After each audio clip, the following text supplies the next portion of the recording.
And then I just want to once again say thank you all for coming, and as people trickle in, really appreciate everybody taking the time tonight to be here.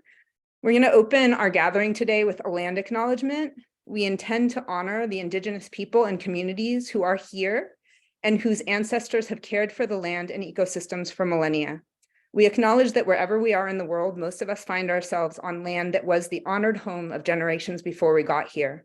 Most of us are living on land stolen from Indigenous peoples in the Portland area, the Multnomah, Kaflamit, Clackamas, Chinook, Tualatin, Kalapuya, and Melaowa, and where I am in Tillamook County, the Siletz communities.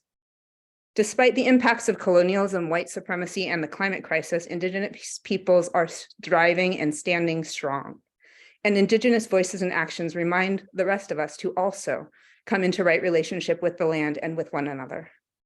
The Portland Climate Reality Chapter commits to cultivating mindfulness around the history of Native lands and communities and working to repair historic injustices through education, active listening, and showing up for all people of color. And I'm just going to end our land acknowledgement by putting a link which has the 9 federally recognized tribes of Oregon and their websites in the chat here.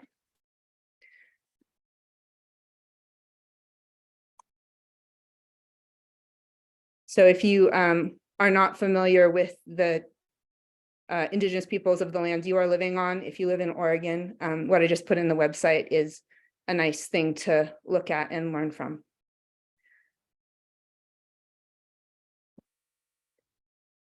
So we're gonna thank you, and we're gonna move on. I am looking for Alex Wick, who I don't see on the Zoom yet, but Alex Wick has stepped up to be the new Climate Reality Portland co-chair. Bill had to step aside for a little while because he has some family things that he is taking care of. And so we really appreciate that Alex has stepped up to do some of that work as the Climate Reality Portland co-chair. Am I missing Alex here? Alex, if you're here, say hello. All right, so Alex Wick, if you haven't met him, he is currently listed on the website as the treasurer, but is stepping up to take on some co-chair roles. I also want to make an announcement about Earth Day Oregon. Climate Reality Project Portland is a part of Earth Day Oregon this year. And we are looking for business partners who want to make an impact on Earth Day. Donations made, I'm reading this from Amy, who unfortunately couldn't be here right now. Donations made to Climate Reality can include a specific monetary contribution, in-kind donation, or a portion of proceeds from a product or service. We will be celebrating our partners on social media, our website and newsletter, and they will also appear in Earth Day Oregon's information. The deadline is March 31st, and I'm going to put this information in the chat as well.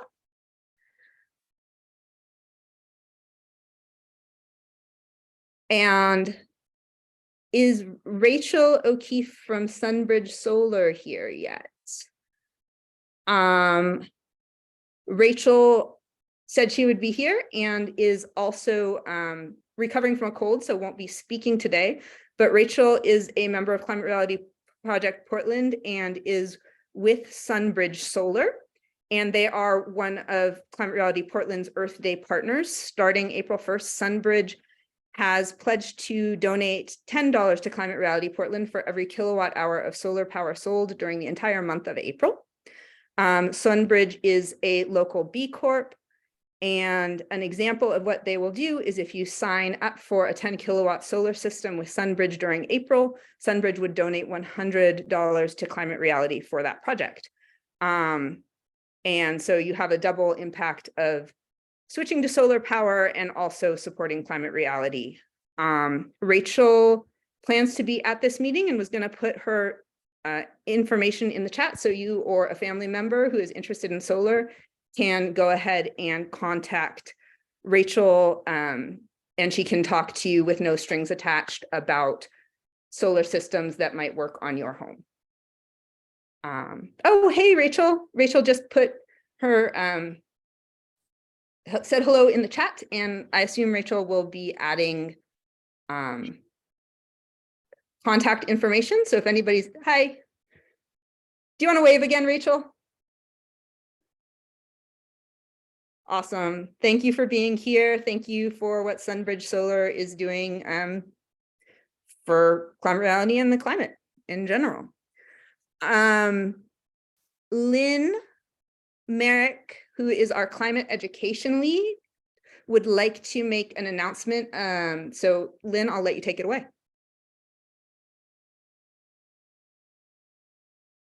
Hi, I apologize. I just had company come in the door, but so glad to be here, and thank you, big thank you to our leadership team who has just done such an awesome job over the last year and a half.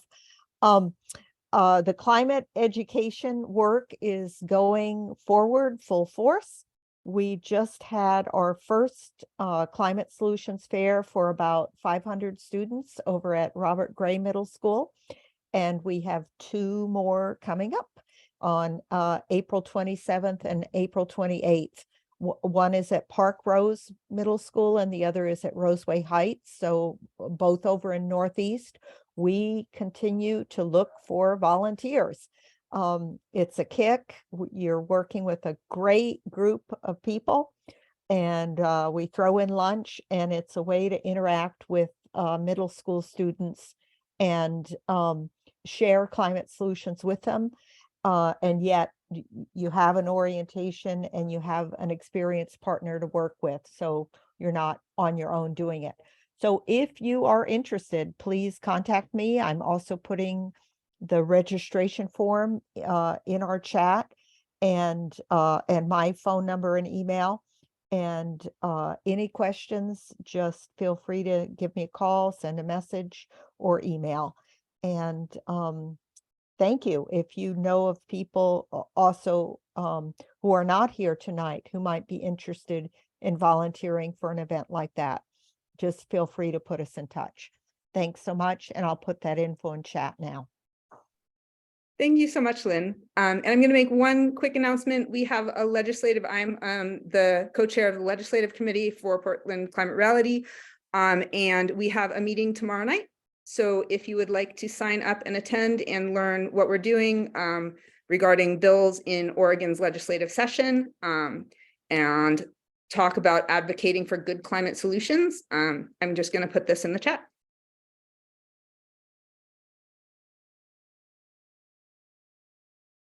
So I want to now move into our main presentation and welcome Dan Saris, who's here from Columbia Riverkeeper. And I want to say that this topic is really near and dear to Climate Reality Project's heart. And because Climate Reality Project is one of the climate organizations who takes an official position on renewable diesel and other biofuels, in that they are not a clean energy source because they emit harmful pollution, and feedstocks to produce them do not grow back at a reasonable timescale to be considered renewable. This is what we got from the headquarters climate solutions team when we asked, and I will also put the official statement in the chat. And so welcome, Dan. I'm super honored to introduce you. I know you've been involved with protection efforts in Port Westward since 2004 and have a background in earth system science, energy policy, and community organizing.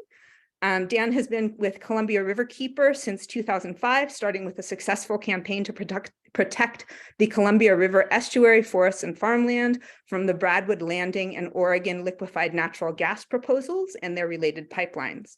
And in 2009, Dan became the Riverkeeper's conservation director and has been working to protect the Columbia and communities in the Columbia from a barrage of dirty fossil fuel export proposals.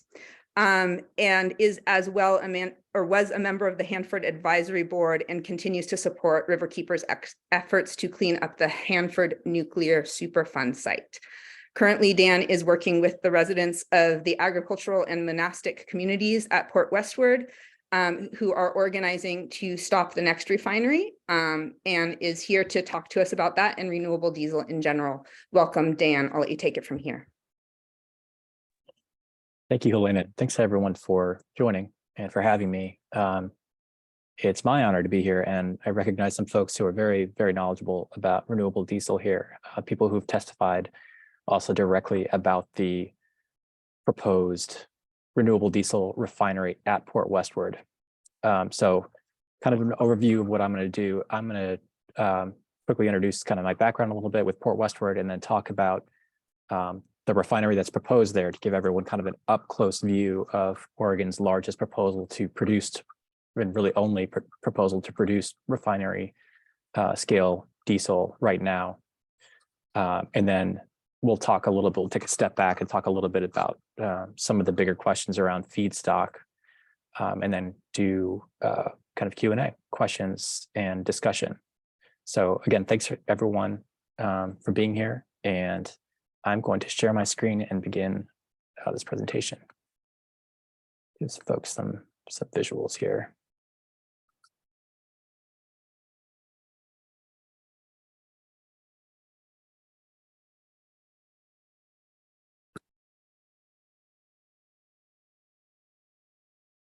So like Elena said, I'm Dan Sears. I'm the conservation director with Columbia Riverkeeper. My first experience interacting with folks at Port Westward was almost 20 years ago, when there was a very large liquefied natural gas facility proposed at Port Westward. So since that time, this area that you see in front of you, the slide, has been proposed for 2 coal terminals, multiple fracked gas pipelines, a methanol refinery, and an ethanol facility that got built, went bankrupt, and turned into an oil train terminal for a period of time. So Port Westward has a long track record of grappling with very large industrial projects. The port that controls a big chunk of this area is called the Port of Columbia County, and they have long sought to build sort of large industrial facilities right here in what you see in front of you. To kind of take a little bit of an overview of Columbia Riverkeeper, we regard the Columbia River estuary as absolutely fundamental for protecting and restoring salmon, and we're not alone in that. The National Marine Fisheries, NOAA Fisheries, Columbia River tribes, fishing communities, both sports fishing and commercial fishing, look at the Columbia River estuary and see that as an absolute linchpin for protecting and restoring salmon, because of the habitat that remains there. So when you think about the big overall Columbia River system, a lot of the habitat in the estuary is really foundational for ensuring that some of the impacts happening elsewhere, including upstream, don't drive salmon to extinction. So what you see in front of you is not just an important place for water, but as you can see in the fields, it's very agricultural in character. So this is a rural place. It's a place with a lot of bountiful water resources. The water table's right there, close to the surface. And then where you see that road in the foreground, there is a dike that goes all the way around Port Westward. And so a company called Next Renewables LLC, based in Houston, is looking at building what would be the West Coast's largest new renewable diesel refinery. I'll talk about in a second. There are some others that are proposed to be additional or retrofitting onto existing refineries. And then what you see out in front of you here also is kind of in the distance, you can see homes, but you can also see that wooded area. And in that area is a Zen Buddhist monastery where people live and gather throughout the year.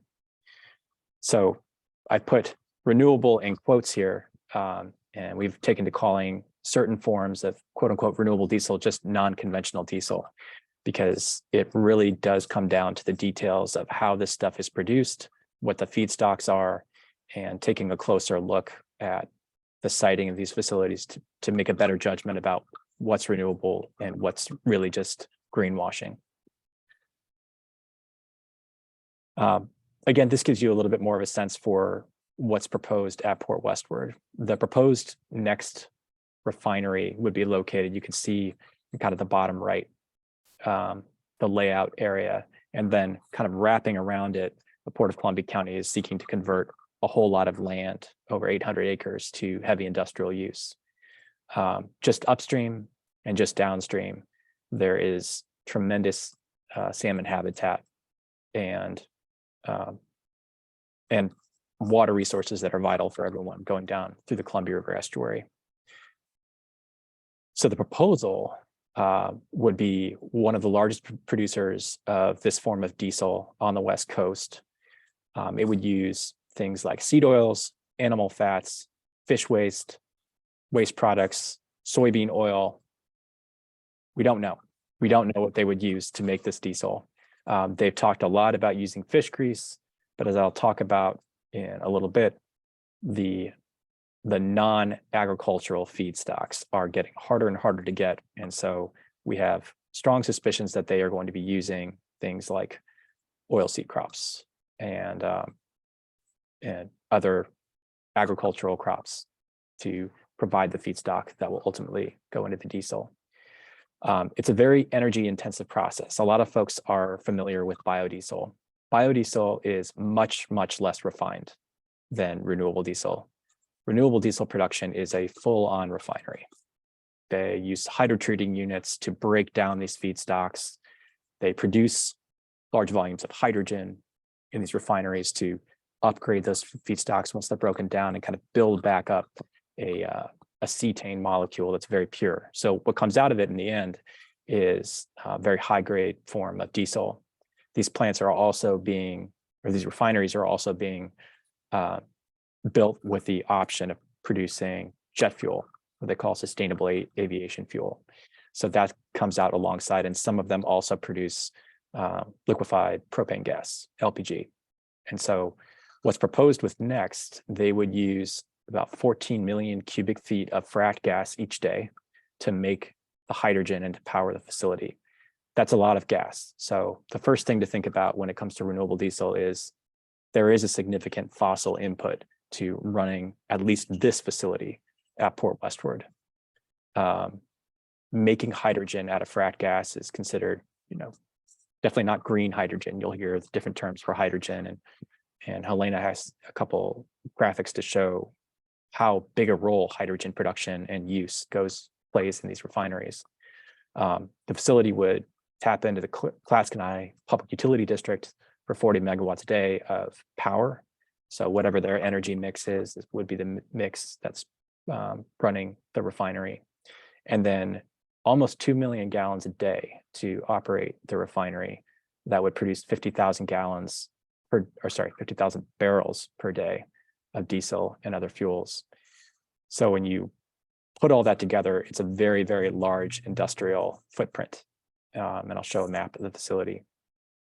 As I said, the feedstocks could be a wide variety of things. Initially, the company indicated that they would only use marine delivered feedstocks, that they would only use the dock at Port Westward to bring in their feedstocks. Port Westward has an existing dock that has been used now to ship ethanol and renewable diesel. There's a neighboring facility that ships relatively small amount of renewable diesel compared to this.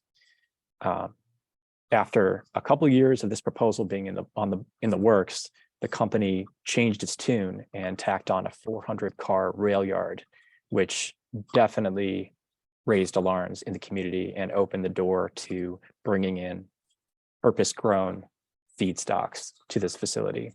And so that the question of whether feedstocks would come from became a much bigger concern as that big shift happened in the facility. And I was in a lot of the early meetings where Next was promoting this project, and it is hard to overstate how hard they sold that idea, that they would not be using rail-fed feedstocks. So that bait and switch, it really was a bait and switch. I'm not overstating that. Lastly, I think what was surprising to the community somewhat was just the scale of what was proposed, and kind of emblematic of that is the 400-foot tall flare stack. And we have some folks here who testified during the DEQ hearings, where DEQ actually issued an air permit for this. And to our view, really diminished the potential impact of the flaring in the facility and the air emissions. But there are additional permitting roadblock, or not roadblocks, but checkpoints ahead for the facility. So this is a quick schematic of what this facility looks like. The rail yard is sort of at the bottom in the strip, and that's actually been moved just slightly. You can see the storage tanks for feedstock and fuel. The hydrogen production unit is a big chunk of the facility, and that's in the kind of the lower right next to the green. And then the flare stack would be sitting off on the upper left. And so when you go back to this image at the beginning, this is basically looking straight at where the rail yard would be, with the refinery being just off to the right. That blue water tower is, I think, less than 100 feet tall. So imagining a 400-foot flare stack gives you some scale there. And the monastery is located up in that block of trees that you can see up on the left. And then you don't see them here, but there are quite a few homes along the base of that hill as well. So our, overarching concerns with this are the pollution impacts to the community, which has long advocated for protecting this area of the Columbia River.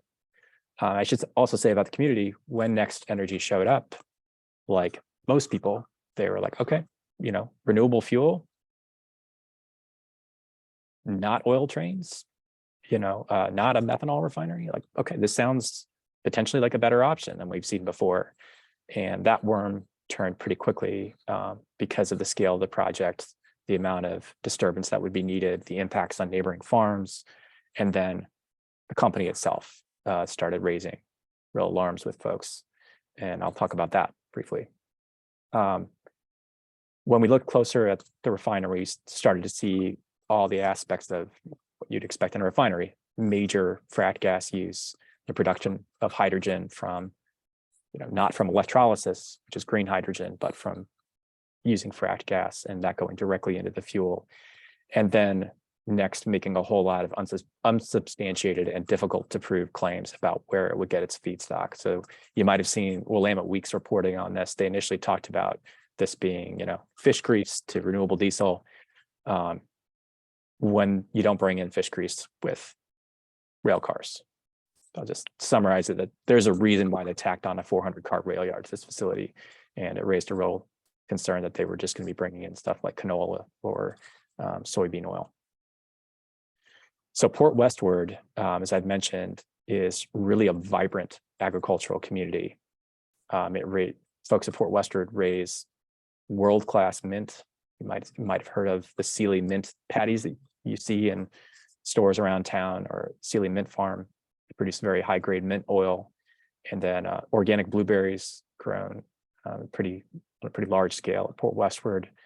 A lot of livestock, and then there's quite a bit of forestry, tree farming that happens right nearby. There's homes, public gathering places, particularly the Zen Buddhist monastery, the Great Vow Zen Monastery, who's the residents there. If you've ever been to a hearing or get to join a future hearing, you'll hear some really remarkable testimony from people who spend their days sitting and meditating, looking at this place. And so they've got a very unique perspective on what's at stake at Port Westward and the estuary that they get to look at all day long, every day. And then really prominently, I think at Port Westward, it is the conflict between this heavy industry and the local farming community. That's one of the main issues around this refinery, is that land use conflict. So we'll talk about feedstocks and the induced land use changes that they create, converting landscapes to purpose-grown agriculture to make soybean oil or make canola for these facilities, and that having a big carbon impact. But there's also the land use impact right there where this refinery is located. And it is remarkable to watch this community organize yet again in a very sophisticated way to protect what they regard as, their livelihoods, their homes. I should also just note the geologic setting that Port Westward sits in. So those dikes you saw in the first picture, they sit on top of peat. The reason why it's such an incredible agricultural area is it is very wet for good chunks of the year, and peat soil is like 50% organic matter. It's extraordinary. People can grow more or less anything at Port Westward. It's been identified as a place with a tremendous agricultural potential, and there's not much land like this on this part of the North Coast and the lower Columbia River. So that whole stretch between Clatsop and Columbia County, this place is seen as a very important spot for agriculture because of its highly productive soil and the ready access to irrigation. But along with that deep peat soil comes a major risk for soil liquefaction in an earthquake. And not just that, but also a major risk for soil or water to overtop the dikes in a flood. So there's a number of risks right there at Port Westward. The site at Port Westward that we're looking at here in the blue circle, as you can see in the graph, it shows that it could experience very violent shaking in a Cascadia subduction zone event. So a lot of what folks are working on in Portland Harbor and up here upriver, the Portland area, is trying to assess and get away from the enormous seismic risks that go with storing large volumes of liquid toxic fuel in subduction zones in soil that's going to turn to jelly in an earthquake or something like jelly. One of the farmers at Port Westward described to me during the last earthquake, it was, I think, 2 decades ago, but he remembers seeing like a rolling wave go through the mint fields.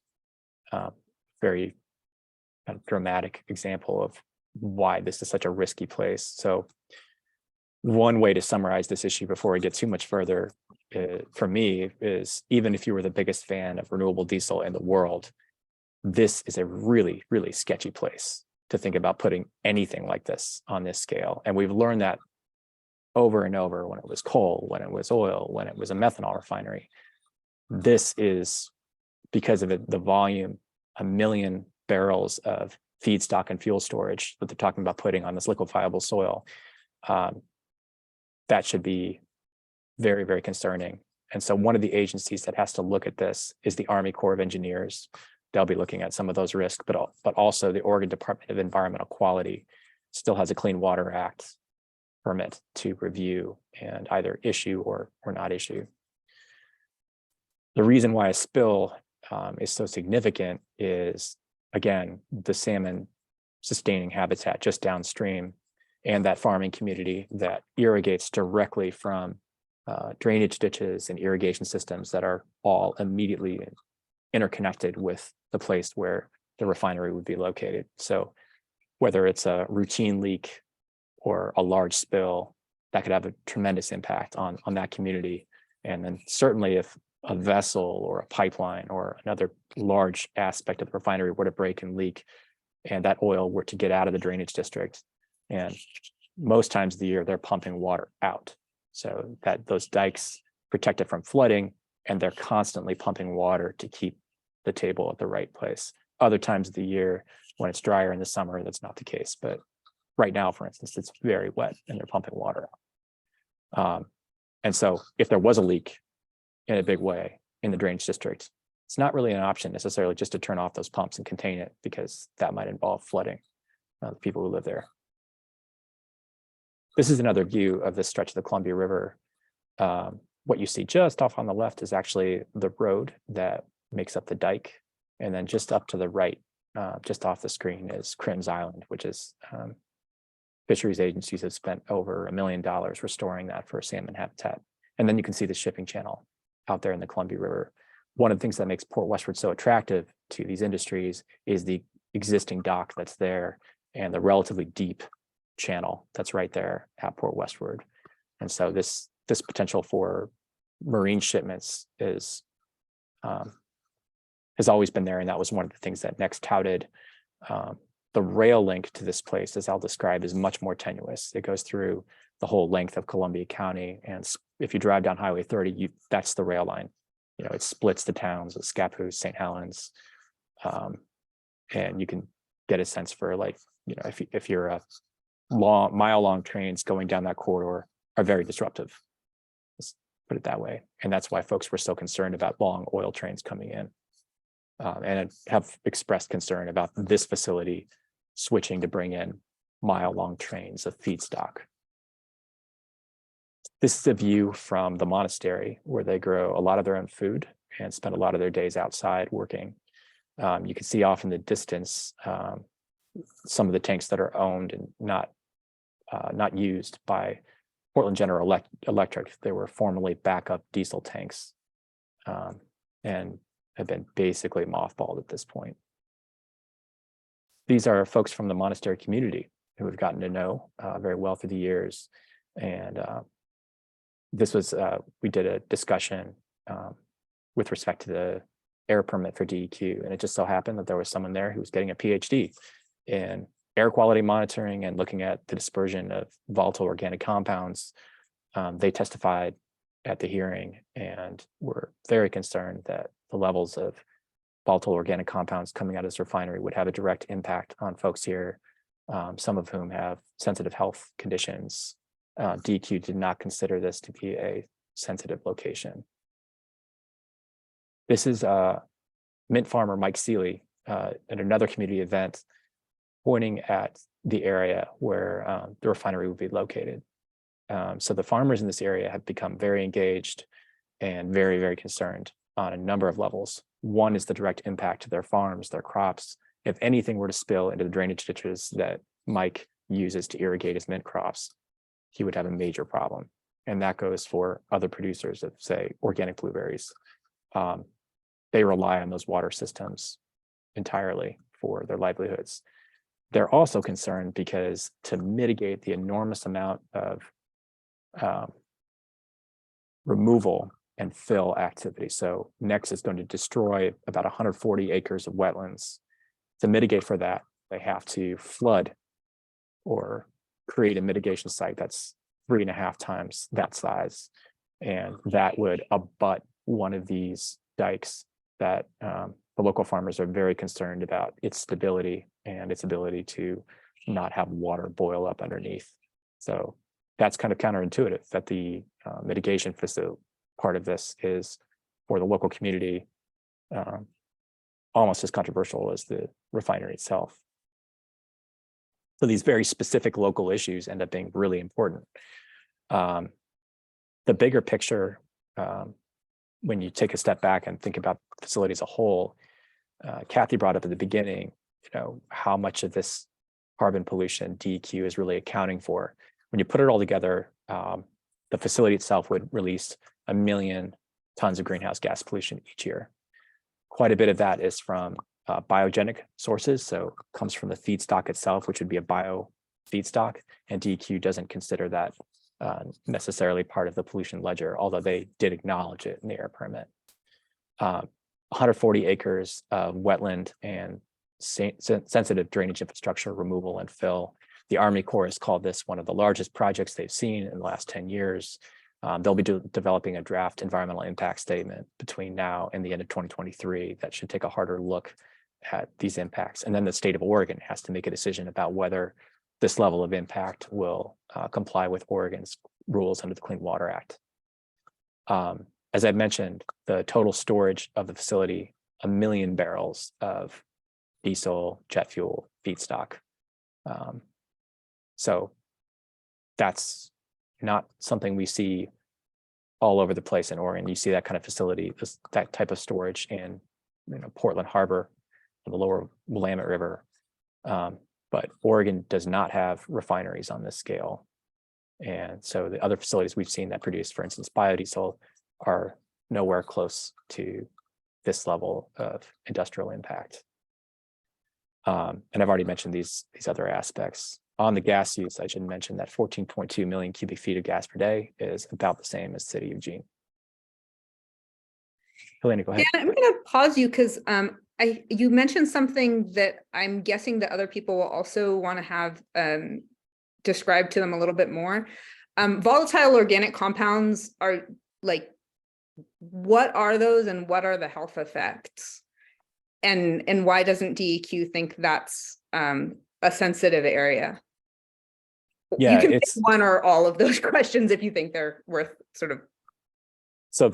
Well, we've got Melanie Plout here. Dr. Plout is also very knowledgeable in this specific place and has talked about this. It's one of the reasons why people are waking up and paying more attention also to indoor gas use. But some of the same dynamic is in play. VOCs are like benzene, toluene, naphthalene, light volatile organic compounds that when they're released into the air can combine with NOx and sunlight to form smog, low-level ozone. That's very hard on people's respiratory systems. VOCs are also toxic compounds very often. So benzene is a carcinogen, for instance. So one thing DEQ did was take a very narrow look at the airshed and assumed that the amount of VOC pollution would not reach any non-attainment area in Oregon. So they said it's going to go, I think they said it was going to stop like 5 or 10 miles just short of the nearest area. It's not non-attainment, but a place where it would be more of a concern in the Portland metro area. We think that they understated and underestimated how many VOCs are going to come out of this. If you go to places like Martinez or in the East Bay, you see huge amounts of VOCs, and that's with California air regulators trying to throttle it down. You see the same issues around gas plants. But VOC emissions can be huge. So they estimated about 70 tons per year. I'm sorry, 70 million tons per year. Wait, I'm getting that. No, yeah, sorry, 70 tons per year of VOCs, which is if you reach the 100 ton per year threshold, that triggers a different type of air permit. So we were pretty concerned that Next was just setting up their analysis to stay right underneath that threshold. The map I put up here actually comes from the Washington Department of Health, and it looks at toxic emissions just downstream in the Longview Kelso airshed, where there's a concern that it's really not very far as the crow flies from Port Westward to Longview, and that air tends to drift right downstream, or I'm sorry, right upstream, downwind. And so we're concerned that they didn't take a full look at this problem. And then this is, I think, pretty telling on the VOC issue. One of the main sources of VOCs and particulate matter can be the flare itself, the 400-foot tall flare stack. And then the way that they arrived at the potential to emit from the flare was inscrutable. They said it was confidential business information regarding how often we would see emissions from the flare stack. They said that it wouldn't impact the threshold for what's called the Title V permit, but we remain unconvinced because of the flaring that we've seen in the Bay Area, and because there is so much hydrogen that needs to go into these lower grade feedstocks, these bio feedstocks. It's not like diesel that comes in from conventional sources. So I'm just going to show a couple more images of aspects for why this is concerning on a local level, and then I'm going to step back and talk about the company and then the feedstocks. See where we're on time. Okay. And that'll go, I think, a little quicker. This is just a unusual view. These are the pumps that keep water from flooding the drainage district, the 6,000 acre area of farmland. The farmers operate these pumps, and it's super important that the water inside that drainage district doesn't get contaminated with oil, because that water would also end up in the Columbia River if there was a problem, or with diesel. I should say also about renewable diesel. It's toxic, just like diesel. It's cetane. It's not stuff you want to experience in a spill. To kind of give an example of this, in February of 2022, a little over a year ago, there was a diesel train headed to Port Westward, a renewable diesel train that had a leak on the bottom of one of its cars, and it was dribbling all the way along the track. When they realized the spill was happening, They stopped the train, and it was a hazmat response to address it, because they essentially respond to it as if it's conventional diesel. Very similar, and that's why renewable diesel is so attractive to diesel users, is that unlike biodiesel, you can blend it in 100%. You can use entirely renewable diesel because it's a much more refined, purer product. Doesn't take the same type of filtering at all. This is just an image of some of the blueberry farms at Port Westward, which are very productive and beautiful, and supply fresh blueberries all over the Northwest. So with that, I just want to touch on the company itself. This is an important aspect. So you're thinking about the three big areas where we're concerned is the overall concept of putting something on this industrial scale at Port Westward. We think that siting issue is really important, and the people in that community deserve a meaningful voice in what happens. Otherwise, we're at risk of creating the same type of sacrifice zone for big liquid toxic fuel storage that we see in Portland Harbor. And that's really not an acceptable, quote unquote, climate solution from our perspective. It also puts the whole estuary at risk. So who would be trusting with this project? Company has a track record. In 2015, there was a big article that came out of the Inlander in Spokane that talked about a failed biofuels project in Odessa, Washington, where essentially a couple of the principals who were involved with Next were also involved in this project in Washington. And when the biofuels market went belly up at that time, or it shifted, the company went belly up. It was called Transmesis Columbia Plateau. It's a great article. It's called Seeds of Doubt. It's from the Inlander.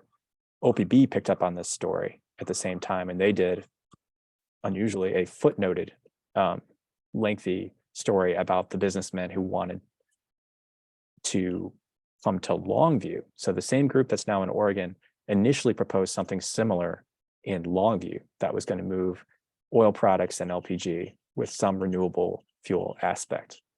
The Port of Longview, no detractor of industrial projects, if you've ever driven through Longview, turned them down and sent them out of town because they couldn't get straight answers about the company and its financing.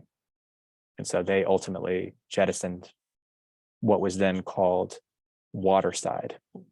And so the same group became renamed, called themselves Next Energy, and then popped up in Oregon with a different proposal to produce renewable diesel at a huge scale. And the Port of Columbia County, despite urging from the community to do more digging on the company to get a better sense of the track record of the company, rolled out the red carpet and said, welcome. And in fact, they actually they worked with the proposal for a methanol refinery to give Next the most prime real estate they had available. The proponent of the project, who did all of the pitching essentially in the early years of the Next proposal, his name was Lou Sumas. He was the president and CEO, and he was the person at all the community meetings. He had made big promises not to use rail, said that over and over that they would not use rail meaningfully to bring in feedstocks. He also said that they would work with the farmers to make them whole and to upgrade the dikes to protect the area, or at least that's the story I've heard from some of the farmers who said, that the initial conversations they had with Lou Sumas were that they were going to go much further in trying to protect the farms from dike-related, drainage-related issues. In 2020, he was arrested and fired for indecent contact with a minor in Texas. And Lou Sumas disappeared from the picture, and along with him did the commitment for Next not to use rail-fed feedstocks. The rail aspect showed up in the summer of 2021. In 2022, a very controversial and ill-received attempt was made by a Next financial backer to gain a seat on that local drainage district board. This person lives in San Diego and tried to gain election. He'd been buying up acreage within the Port District and tried to get a seat on that 3-member board. That did not go over. Folks were like, hey, these pumps keep us from flooding. We don't really want a businessman from San Diego running this system. So he didn't win. And then in 2022, Next announced that it planned to do a merger with another company called Industrial Tech Acquisitions, ITAC, and that kind of put out more publicly what they were telling their investors about the project. By this point, we had successfully challenged their rail yard proposal in front of the Land Use Board of Appeals. And so their permit for the rail yard had been overturned. And they told their investors, despite that they told their investors that they had a conditional use permit, which referred to the rail yard, which was not accurate. They've sort of continually, if anyone listened to the hearing in Salem, they really touted, they said that they were done with their state permitting. They said that a couple times, actually. That's just not true. They have an Army Corps permit to get, and they have a very significant DEQ permit yet to obtain. So that's been a kind of constant experience of the community, is this company is saying, oh, we're right on the doorstep of breaking ground. And then there's some really interesting reporting from Willamette Week. I would just refer you to Anthony Effinger's reporting, where he kind of looked into the background of Christopher Eford himself, who's the CEO of the company, who by all accounts is a nice guy to talk to, very friendly, enthusiastic supporter of renewable diesel, wants to reduce air pollution, but the track record of the company itself has really given people a lot of pause about this whole project. And then I just had to point this out, that when they talked to their investors about the project, they made some pretty blunt admissions about the risks of the project. My favorite here is our management team has limited experience in operating a public company, incurring significant expenses, and may have the need to obtain more funding, which may not be available in time, are just a couple of the highlights. And the reason why I think that's important is that there are in Oregon 2 prominent examples of failed biofuels facilities. One is right next door. It's now called Global Partners, but immediately adjacent to the next proposed refinery is an ethanol plant that was promised in 2008 and 2009 to be this huge source of jobs, to turn corn into ethanol, and it went bankrupt. And when it went bankrupt, an oil company bought it, and they started shipping oil trains basically overnight without anybody having knowledge of it. So we started seeing mile-long oil trains going right down that Highway 30 corridor, carrying Bakken crude. And so that sort of flip was very concerning to people who live in the south part of the county, in Scappoose and St. Helens. And then very recently, Red Rock Biofuels in Lakeview, Oregon, has become, as I understand it, insolvent, basically, despite a whole lot of public money. And I should say also, it was over $25 million of tax breaks and subsidies that went into the ethanol plant at Port Westward that failed. I'm going to skip this one and just get down to, okay, so this is the point where I want to just really transition to the feedstock aspect. If there are questions about the refinery itself and the issues at Port Westward, we can either take them now, but I think the feedstock part is probably really relevant to this group. Helena, what do you think? Should I just keep rolling? Yeah, keep rolling, and then we can do questions with all of the information. This is great. Thank you. Okay, thank you. So this is the part that a lot of folks are familiar with around biofuels, is this question around what do you make it from, and what is the real life cycle impact of making something like renewable diesel, a highly refined diesel product, out of these biofeedstocks? What does it take to turn something like soybean oil into a very refined diesel product?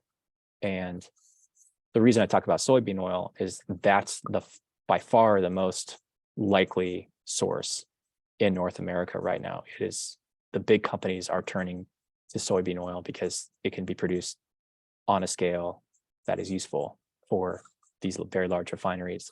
Next has touted, they started out in the community telling everyone they were going to use waste oil or animal fats and tallows. They then kind of switched to this idea of using imported fish grease from overseas.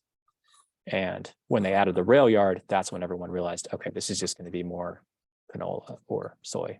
In all likelihood, at least, would be a major aspect of the project. In 2021, the company admitted that would be, in all likelihood, how they would get the refinery started. In the initial years, they would rely more heavily on those rail-fed feedstocks. Christopher Eford, the CEO of Next, recently told the paper that it's a knife fight to obtain lower carbon feedstocks. So there's a strong incentive to use the lowest carbon feedstocks, the true waste feedstocks, in order to produce renewable diesel. And because of the wide range of potential feedstocks and the ways that renewable diesel could potentially be produced, it's not everyone is ruling out renewable diesel altogether, not even, within our own coalition on this project. But what we see in Next is potentially kind of the gutter approach to how to produce this stuff. And this promise of using really low carbon feedstocks sort of starts to break down when you realize the scale of how renewable diesel is being built up around North America and the relative dearth of those feedstocks. And they are largely spoken for. And we saw that right up front when one of Oregon's biodiesel producers, Sequential Biofuels, shut down their facility near Salem. And that was bought out by a subsidiary of Neste, specifically for the purpose of sending the waste oil to California to make a lower carbon, to provide a lower carbon feedstock for, I believe, renewable diesel in California. It might have been sustainable aviation fuel. One of the really good sources to look at this bigger feedstock question has been the International Council on Clean Transportation. And they've, I think, been fair in trying to acknowledge there are potential benefits for using renewable diesel, and I'll talk about those. It's, I don't want to dismiss out of hand, some of the issues that are causing people to be enthusiastic about this. But they are really pointing to a massive over demand of feedstocks, the lipids that would be needed to produce this stuff, the oils and fats, and even the seed oil, talking about the enormous inducement this would make to turn more land into production to make liquid fuel. So this is a graph from the International Council on Clean Transportation, just showing what is proposed in the billions of gallons each year in stuff that's either in construction or has been announced. So renewable diesel is definitely coming onto the market in a big way, regardless of what happens with Next. And realizing that means that those true waste, like actually getting grease or actually getting waste animal fat, that's going to be much more difficult to nail down. And right now, Next is acknowledging that they're relying on BP for their feedstock sourcing. This is a good reference for folks, Malins and Sanford. Hopefully, I think I spelled the last names correctly. In 2022, the title of this is Animal, Vegetable, or Mineral Oil, and it looks at these feedstock issues. And one of the things that was interesting about this study is it talked about the knock-on effects. Not only is there this very large induced land use change of producing feedstocks for diesel in North America, but when you suck up oils for one purpose, it creates a gap in the market that gets filled by something else, and that could very well be palm oil. So thinking about this as a larger integrated global market, they said, there's a very real possibility that you could indirectly be inducing land use change in parts of the world where you're seeing large forest conversions for palm oil. And that's a major concern.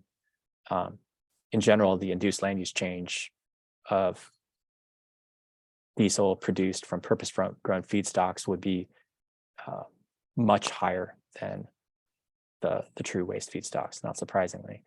So this is from Next on presentation to their investors and shows that they're anticipating soybean oil being a major source of future renewable diesel feedstock. Oh, and I should just point out that fish grease doesn't show up. So this is more on the feedstock impacts, and this comes from a coalition that was trying to point at these issues from Rodeo County. I'm sorry, Rodeo and Contra Costa County in the East Bay, and looking at these induced land use changes and just describing in more detail to the decision makers, this is how it happens. This induced land use change is a major aspect of these renewable diesel projects. And unless you bring that into the consideration, you're going to miss a big part of the impact. And the decision in this case was really very agnostic about, we don't really know where the feedstocks were going to come from. And they were trying to get the decision maker to acknowledge that there was this real considerable risk of driving up food system, crop prices, and then that driving a whole series of knock-on effects, ultimately soil erosion, loss of biodiversity, other impacts. Yeah, I'm going to step in here because I'm from the Bay Area and I was participating in some working groups with people who were impacted by the Rodeo. That was a conversion from regular diesel to renewable diesel. And while, as I'm sure Dan will get to, there are definitely some toxins which are much less in renewable diesel than conventional diesel. However, there's still huge amounts of impact on the community when the with the renewable diesel refinery. And the thing that happened there was the county, again, just the Phillips 66 put together like a 700 page environmental impact report, and the county just basically did not have the people power to read it. And so they were like, okay, well, and so the community groups, there were over 24 community groups who spoke out saying, no, this is not okay. And then that what Dan was showing you there is still going on, actually. Yeah, I think the trial for this is set for this late spring. So this is going to go to a court about whether the environmental analysis for this was adequate. And I should say something that Helena let me in on was this facility was, because of COVID, had been winding down.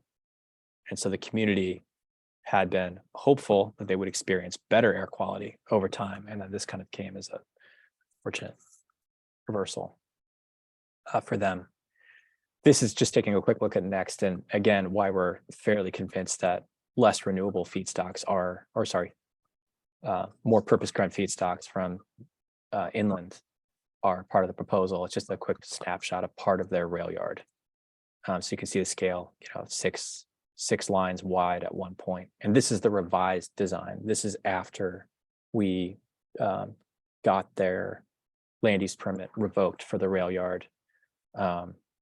Some of their backers have been suggesting that the rail yard has gone away, and it hasn't, at least not based in these maps, which we got through a records request to Oregon DEQ.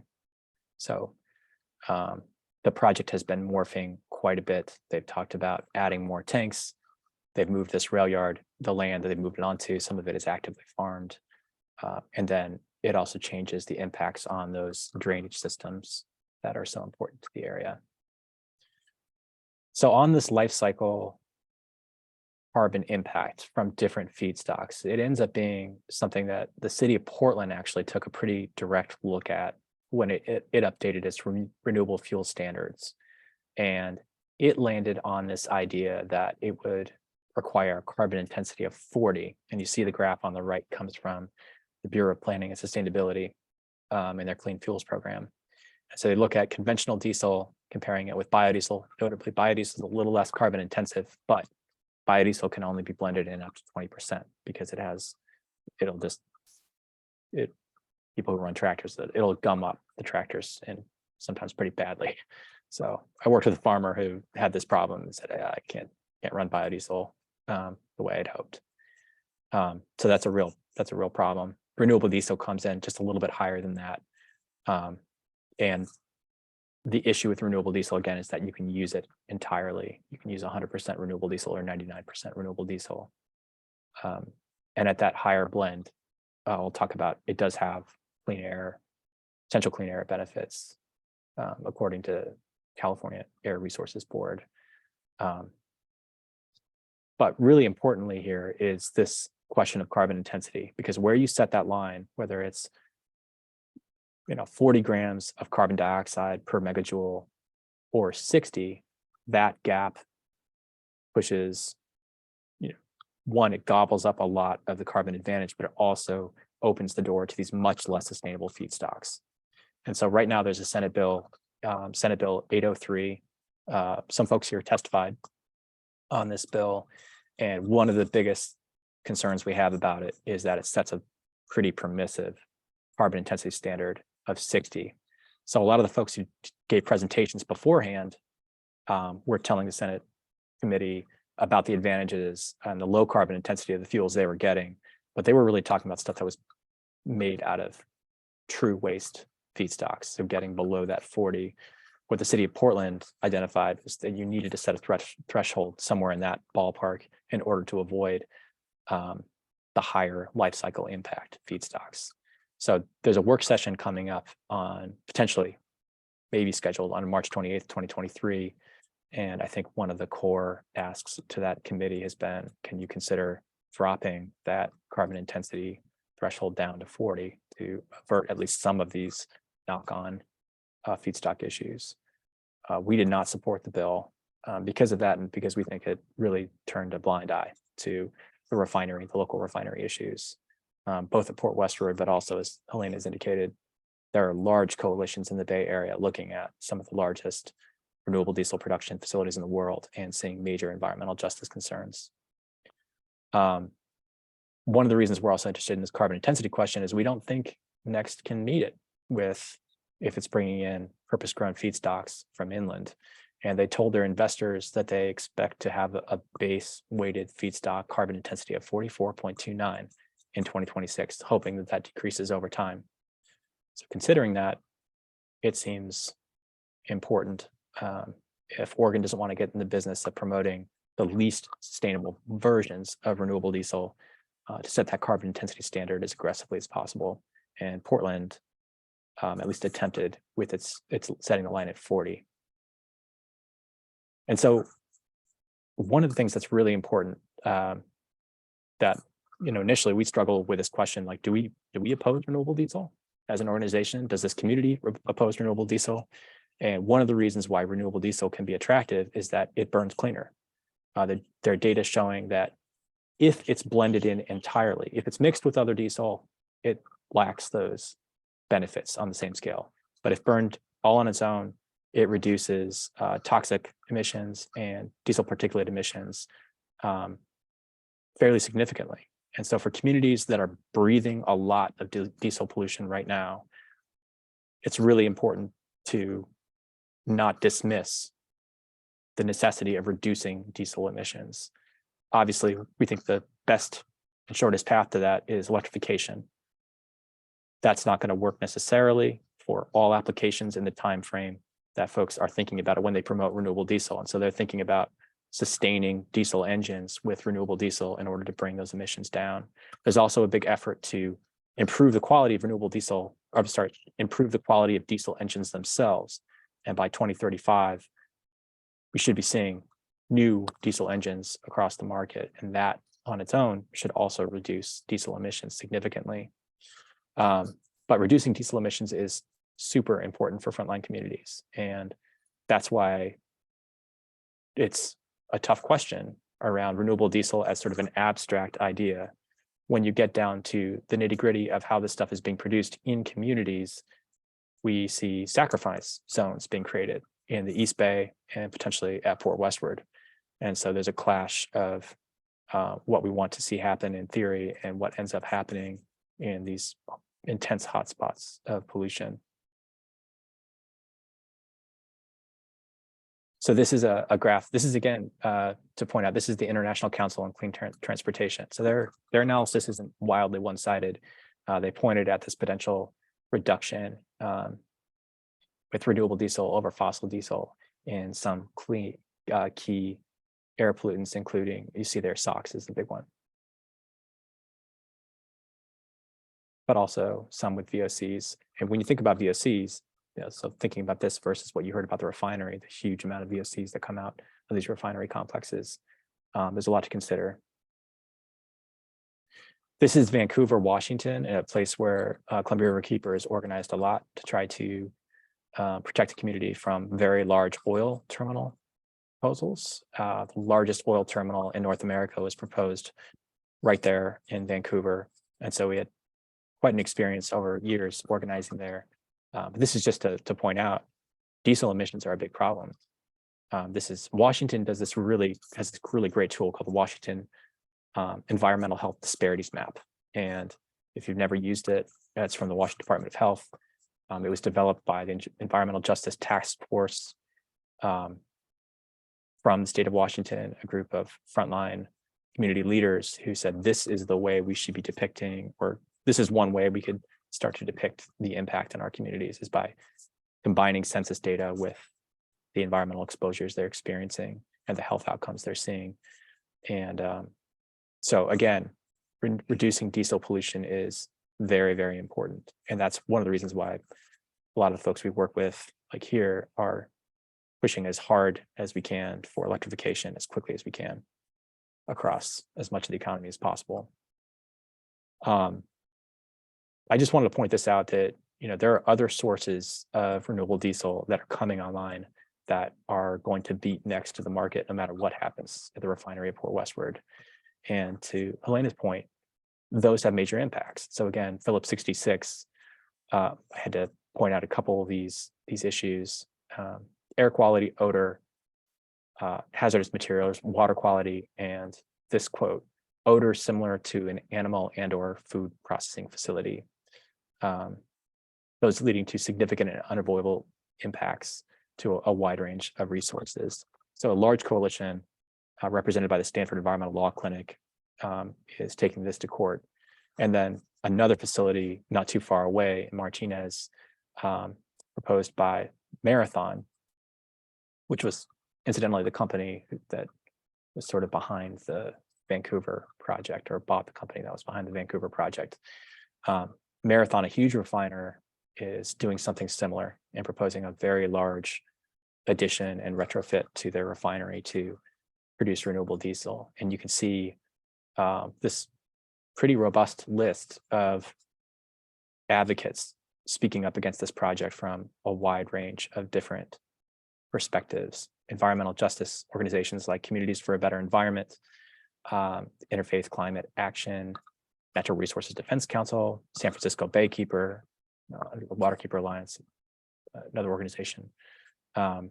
So just a note that in these communities that have experienced refinery impacts for a long time, those environmental justice concerns remain and are getting compounded by these retrofits. And part of that is because of the hydrogen production. So this is a picture of the Marathon facility. And again, just contrasting it with what we see at Port Westward right now. So imagining a refinery on this scale, a $3 billion refinery on highly liquefiable soil behind dikes that are prone to failing, next to homes, farms, a monastery, in the middle of the Columbia River estuary, amid wetlands and super sensitive water resources. It invites the question whether this is a good plan. So the site itself being highly inappropriate for something on this scale at Port Westward, the bigger picture issues with feedstock, renewable diesel, the company involved, and then the concerns of the community really not being heard. Those are some of the big takeaways. So I want to leave it with just a couple next steps about what's happening around the next refinery. And I realize this has been pretty specific to the next issue. And I do that on purpose because I think it's really important that people realize, what's at stake with this renewable diesel production, this non-conventional diesel production. I think seeing these things up close is just kind of a reality check, at least it was for me when I initially thought, okay, renewable diesel, maybe this is something that isn't going to be a nightmare for Port Westward. In fact, it's the biggest nightmare of all. The 400-car rail yard is still part of the project. We're not sure how that's going to go through permitting at the local level. At some point, they're going to have to amend their local land use permits, and they're going to have to amend their permits with state agencies to include that rail yard aspect. DEQ still has yet to receive a complete application for the Clean Water Act permit. The Army Corps is going to issue a draft environmental impact statement in 2023. And so that DEQ permit and that Army Corps permit, those are two key places for public engagement. And then Senate Bill 803 is up for a work session on March 28th. There's no more opportunity to testify in a hearing setting, but you can always send feedback to the committee members. And they received a lot of feedback on that bill, and pretty unusual, as folks have pointed out. The environmental community is, not all super aligned on renewable diesel. I think a lot of people kind of say the same thing, which is anything that reduces diesel emissions, that's good, but there are some big pitfalls here that we've got to keep in mind. So bringing that carbon intensity down was one key issue for Senate Bill 803. Yeah, so that's, but you can always send your feedback directly to the committee members, and I'll have their emails here in a second. Here we go. Helena, I'll send this to you after in case people just want those 5 members. And then I just want to close with one final note that I haven't really talked about how this stuff gets moved around. I haven't really gotten to the issue of moving large vessels of diesel up and down the Columbia River and potentially train loads of diesel, renewable diesel, up and down the Columbia River on railroad cars, mile-long trains. This is the proposal for to switch to renewable diesel for the very, very controversial Zenith train terminal in Portland. Zenith is a company that picked up a derelict asphalt facility, started expanding its rail infrastructure, and started running Bakken crude oil trains and tar sands through Portland on the some of the rail routes kind of highlighted there. They actually come along the Washington side and then down through, it's called the Cut in North Portland. So I think it sort of invites this bigger question about energy transition in some of these communities that are already very impacted by liquid fuel storage and, trains carrying 3 million gallons of toxic flammable fuel hurtling 50 miles an hour down the Columbia River Gorge. Yikes, we saw what could go wrong in Mosier. That was a Bakken crude oil train, so very flammable, much higher vapor pressure, but still, train derailing at high speed with diesel would be a huge impact. So this question remains out there. It doesn't make a lot of sense to be railing this type of fuel all over the Northwest in mile-long trains. And obviously after East Palestine, the issues around rail safety are becoming more and more pointed. So I just want to say thank you everyone for listening. Thanks for letting me just ramble on here. I hope that wasn't too next centric, and there are a lot of questions around renewable diesel. And, I don't want to just dismiss out of hand the folks who are promoting renewable diesel as a concept, because there are arguments that are valid. But what we're seeing up close at Port Westward is both alarming and discouraging when it comes to community impact and the way this stuff is being produced using a lot of fracked gas, a lot of unsustainable feedstock, and in a place that really is ill-suited. Yeah, so I'll leave it with that. And then I think questions or discussion. Helena, you had a couple of things you just wanted to show about hydrogen. So Yeah, I think I'll wait, and I will let people raise their hands for questions for a minute, so we can talk to each other. And then also those before the end, and then Alex did get here, so right at the end we will do another little introduction. You can chat with Alex if you want. Let's see. Let's take Keith Wilson's question.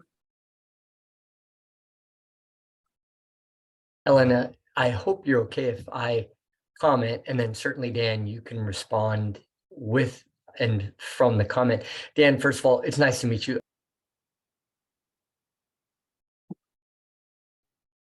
Keith, you have muted yourself somehow, it looks like. There we go.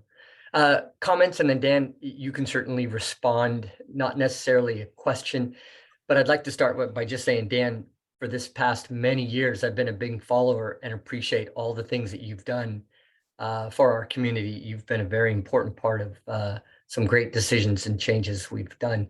So I am the chief petitioner for SB 803. I wrote the bill. And I also wrote its twin, House Bill 3590, which will receive its testimony on Monday. I also own a trucking company. And to Dan's point, he's right.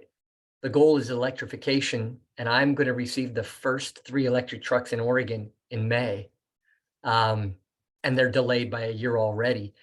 And so I'll get the first truck, but that's one of 300,000 that are operating in Oregon. So you can see we have a huge hole before we can get these pollutions removed from Oregon, and yet we have a huge issue today. And so I converted my fleet over to 100% renewable diesel 3 years ago, and I'm not running any petroleum diesel in my Oregon fleet. And renewable diesel has answered all of the issues from a mechanic maintenance standpoint, also from a health standpoint in my community, which is, our communities, because I drive throughout Oregon. The bill was written to remove or phase out petroleum diesel from Oregon. And then I won't overtalk, but Helena, the key point is black carbon. We talk about CO2 and GHG, and it's a global issue. I can't get anybody's attention. Our rural Republicans say water is our biggest crisis. And then I simply tied to them, black carbon is an immediate local warming agent. It immediately preserves our snowpack and snow melt. And I also pivot and say the Colorado River is broken. It's just gone. And I don't want that to happen to our Columbia River. And so the goal of SB 803 was to protect our snowmelt today so the Columbia River and the Willamette River can run for generations to come. House Bill 3590 is to take our forest residual, our waste on the mountains in Clatsop County, and it's going to be burned through ODF best practice, because that's what we do with our forest residual. I want to take that with new technology and convert it into feedstock, but understand it's isolated only to wood residual that would otherwise be burned can be converted into feedstock. And then I've been working with the European Union Biofuels Research Lab and scientists here in Oregon, and we're able to model that to -54 CI. So that, I'm not here supporting Next at all, just the bill. And I just wanted to speak to that. And if you have any questions, I understand, but thank you for your presentation, Dan. I appreciate it. Thanks for speaking up. Yeah, thank you.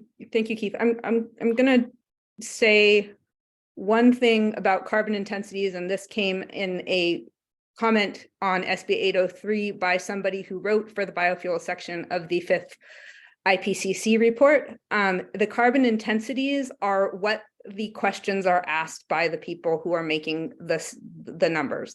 So those have quite a bit of question depending on what numbers are asked. I also would say that because of the extremely high refining process that would be needed to make that fuel into renewable diesel from the woody biomass. First of all, it hasn't been done at scale, really. And second of all, it's hugely energy intensive.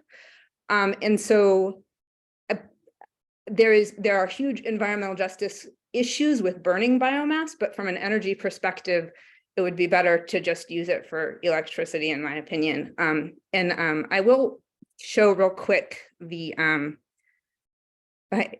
Dan, should I turn it over to you? I'll I would grab the screen shares that I wanted to do so I can show them in a minute. No, I don't have anything to add. Thank you. Can I chime in on this, guys?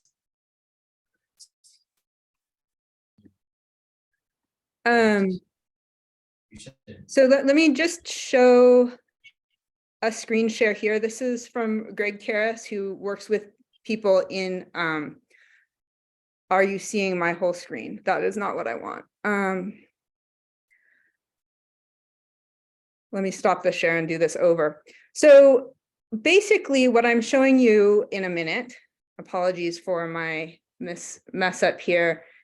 on the screen share is that when you are, even just from oils, when you are refining, it takes more hydrogen and therefore more carbon dioxide emissions per barrel to make renewable fuels than it would to make conventional diesel. We have to get off conventional diesel. The black carbon issue is also like a real thing as far as people know, like it's up to 40% less, but that also depends on the feedstock. And we don't know with some of the newer feedstock that are being allowed now what that black carbon issue would look like. And I'm gonna stop my share and show the one other thing that I wanted to show here, which is the intensity in Richmond, also in the Bay Area, of flaring. Now, what I'm going to show is not from a renewable diesel because we don't have those statistics, but the flaring is mostly from hydrogen used to refine, in this case, regular gasoline and diesel. And let me just pick that up really quick here.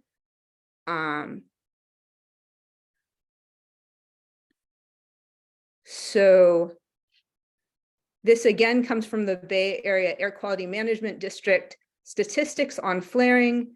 And what you can see here is that when the additional hydrogen plant started working, about where this arrow is, the flaring started going up. And this is a logarithmic scale. So the flaring 100% here would be when it exceeded the health value that the Bay Area Air Quality Management District sent. All of this is still impacts, but this 100% line is if you experience that level of flaring for a day, you are going to be impacted health-wise. And the logarithmic scale, this is 100 times more. So you can see that there's frequent flaring that is over 100 times more than is considered okay for people's health on a single day basis. And I will stop my share there, but those are the real impacts that are being experienced by people who live near refineries now. And the hydrogen issue isn't changed. And even if you make it with biogas, there is as much sulfur compounds in biogas as in regular fossil gas. And I apologize for taking so much time. I want to just add to what you said, Helena, about the hydrogen. At Port Westward, it's a really big concern because DEQ accounted for very, very few flaring incidents. If you do the math on what they had to anticipate the amount of flaring in order to have such a low level of VOC and other emissions, it was really quite minimal. And if you just added a few more in, 24 or 6 days or whatever total, you would 24 hours. Each event is so polluting, as you showed on that graph. It started to gobble up that gap between what was a lower level permit and a Title V permit really quickly. And so that's one of the reasons why we thought it was troubling that they didn't take a look at some of that data, which we sent them from Richmond, those flaring incidents, those big hydrogen units, because that's what they plan to put at Port Westward. And then I saw a comment too. I just wanted to say too that there's this idea of producing green hydrogen. Just to be super clear, that's not what's proposed at Port Westward. They're talking about just good old fashioned making hydrogen out of fracked gas and doing it that way. So it would be possible to make green hydrogen and to use that as an input, but obviously that doesn't solve every problem. The last thing I'll say about hydrogen is that's when you see hydrogen, when you see refineries having big industrial accidents off in the hydrogen unit, those are the places where you have, it's just it's an important place to not put, it's an important idea not to put a hydrogen production facility on liquefiable soil. So it's not a good idea for a lot of reasons, but it's just a high risk area if something were to go wrong. The explosive flammable risks are high.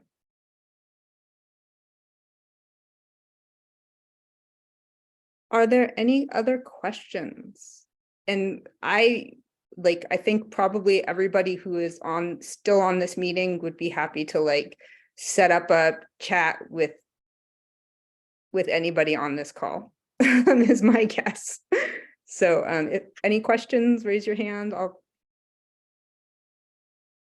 Ed Averill.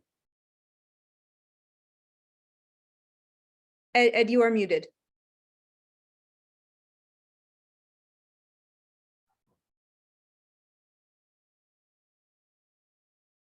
Sometimes pressing the space bar will let you on. Okay, You're You're good unmuted now. now, Ed. Go ahead. thank you. The question I want to ask, this whole premise of going through a phase through of the renewable diesel is because we have an assumption that we cannot do it with electrification, correct? That the time frame for doing that much electrification is longer, and therefore we need an interim solution. Okay, well, so if it turned out that people could advance electrification faster, then I would hope that the path that this would take would be to rapidly phase through to electrification instead of the renewable diesel at whatever point that becomes available. And that seems to me to be something of a financial risk to whoever's hoping that they're going to get the profits off of the renewable diesel. A lot of the companies working in renewable diesel are the same oil companies that have been lobbying to keep the fossil fuel industry working for very successfully. I hope you're right, Ed. Like that would be fantastic because we do have those electric solutions. As Keith said, getting three electric trucks, that's amazing. I'll have an open house in 3 months and you're all welcome to come drive one. So I let people drive it around our yard, so you're more than welcome. But answer Ed's question. So I buy an ICE truck, a diesel truck, for about $130,000. The electric truck that I have is $404,000 for one unit. And then I always tell people that just buying electric trucks is only one part. You have to buy a gas station too. The 6 charging facilities that I just broke ground will be the second owner of charging station after Electric Island at Freightliner. It's $1 million to put in 6 charging ports for these trucks. So there's a huge financial headwind. We're trying, but it's going to take time. Though I will say that, well, one of the advantages of electric is you don't you have no recurring fuel costs, right? Like it's cost of electricity, which is pennies on dollar compared to diesel. Yeah, and there's up to $5 per gallon of subsidies on the renewable diesel. Imagine if that was all transferred over to electric. And I want to say thank you, Alex Wick, for coming. Alex stepped up to be the new Portland chapter co-chair. So welcome, Alex. Thank you very much. I'm so sorry I'm late, guys. I had some internet issues earlier. I was meeting with Helena earlier today. I'm really excited to not only represent climate reality in Portland, but then also represent Portland to climate reality in the world. I'm a serial entrepreneur here in Portland. I'm a former forester, did seasons as a wildland firefighter, so I have a lot of experience in the biological sciences. I got my master's degree in the southern end of Cascadia at Humboldt State, and I'm always around. So yeah, I'll throw my LinkedIn in the chat, and if you want to connect that way, that's probably the best way to get in touch. Thank you, Helena. Thanks, Alex. And I believe Catherine had a question. Thank you. Something that I have been following kind of avidly is electrification, and Sono Motors in Germany is currently making kits that convert existing diesel buses and diesel trucks to solar, not just electric, but solar. They're putting solar panels on buses and trucks in Europe. They're testing it right as we speak.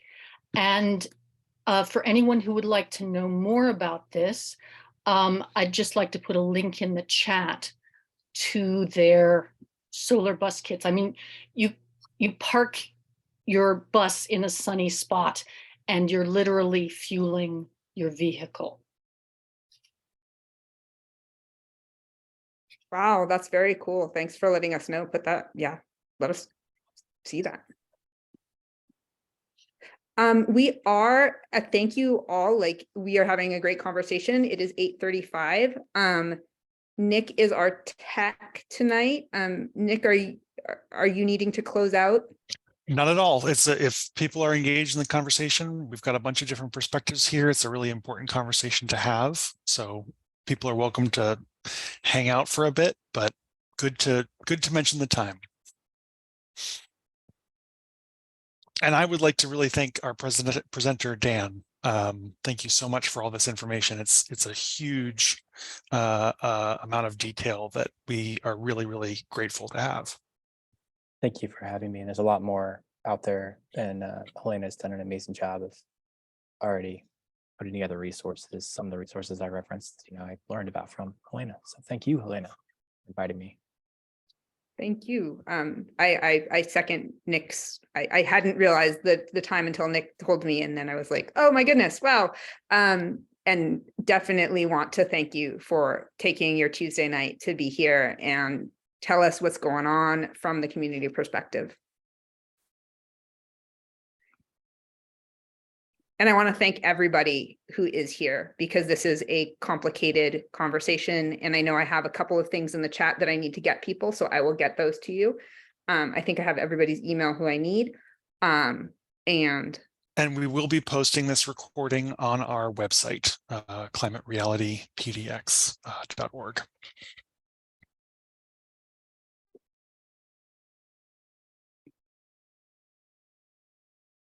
Awesome. Well, yeah, I guess thank you everyone for coming. And we're also talking about hopefully getting some sort of like bicycle meetup or something in Portland in person going on for Climate Reality, because there's, since the pandemic, everything's online, and I love doing things online, but also it's, fun to meet who you've been working with. And yeah, so I'm super excited to be an organizer or as chair. And yeah, I'll see you at the next meeting. fantastic. And thanks, Alex, for saying that. Bye. Thank you so much, Keith, for coming. I really appreciate. Thank you for the courtesy. Absolutely. And Alex, that's great to know. The next chapter meeting, I believe Representative Helm is going to be speaking. Karen, is that still correct? That is correct. He will be here. And it's a lot going on in the legislature with our climate bill. So please come and hear what he has to say and ask questions. Awesome. Melanie just put another really good resource in the chat. And I want to give Melanie a shout out, who's been one of the folks doing a lot of research on this. Had a speaker, Richard Plevin, come and speak with a group in Portland. That was very educational. So learning a lot from the kind of collective effort. The other thing I just wanted to say before I leave is, if you ever get the chance to take a little detour on Highway 30 and you're driving towards Astoria, veer off. You can put the Great Vows Inn Monastery into your phone. It'll take you basically right down to Port Westward and get a sense of the area. Maybe don't go up to the monastery because sometimes they're in session, but if you are a Buddhist, you probably know about it. It's an extraordinary place. My wife is a Buddhist and a member of the monastery. Got wonderful friends from there, and it's just such an unusual location. It's, I think, the only place in the west side of Oregon where I'm pretty sure I saw a golden eagle. It was right there, transiting through. Just some birders tell me I didn't see it, but pretty sure I did. So anyway, yeah, it's a great It's a great place to see. You can also see it from Highway 4 as you're driving on the Washington side. Just an unusual big bend of very productive farmland. What did you say the monastery is called then? Pardon, you said the Great Vows and Monastery. Great Vows. Yeah, Cool. it's part of the Zen community of Oregon. Awesome. Right. Thanks, Aaron. Have a good night. Thank you. Bye, everybody who needs to head out. And yeah, I think that's a wrap. Thanks, everybody, for being here. Thanks, Dan, for presenting. Really appreciate you all. Awesome. Thanks. We'll talk soon.